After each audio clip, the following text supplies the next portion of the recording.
மதிப்பேன்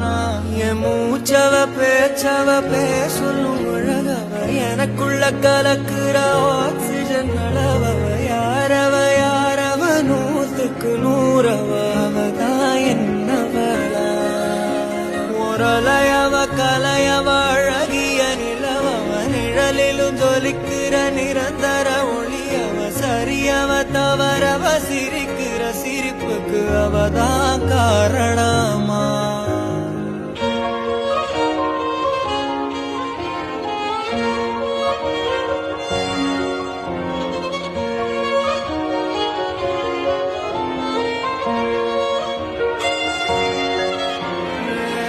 மன்னனா வந்தனா ஊரலர கண்ணனா தொட்டனா